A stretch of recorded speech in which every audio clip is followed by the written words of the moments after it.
So you might have run into the problem I did when I first started in a business, where there is a gap between your experience and client expectations. And so they're wondering, how are you going to help me when you've only been in the business for this period of time? That is where your why can really come into play.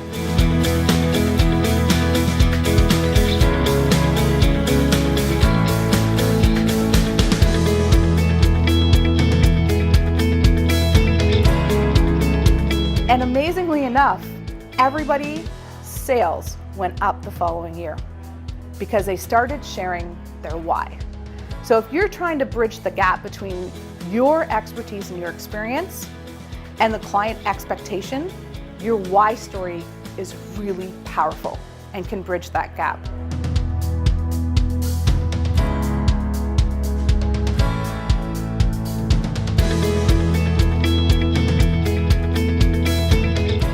One of the reasons why this book came about is because I had a client who came to me one morning and said, I need a book that's going to help my son manage his money, because if he doesn't, he's never going to move out of my house. You're telling stories all the time. Don't you have a story you can tell him? That is how often I use stories as a financial advisor, that I actually had a client come to me and say, you tell stories all the time. Can't you tell a story about money management?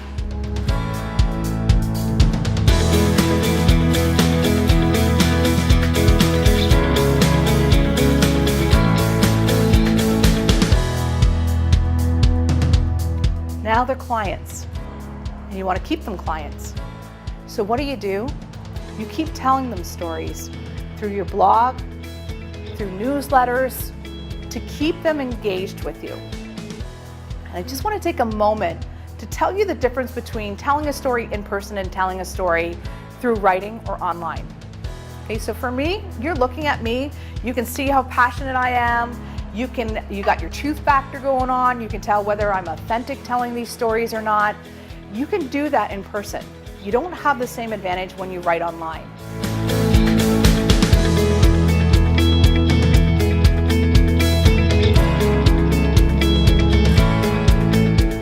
Up with a nice bow at the end.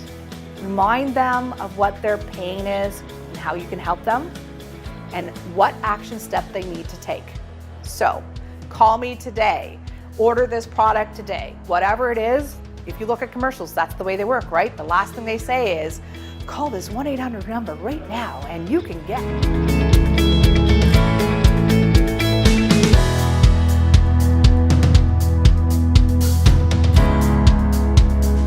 If you do a newsletter or a blog and you get your clients to subscribe to them, you're basically giving them an acknowledgement every time it goes out.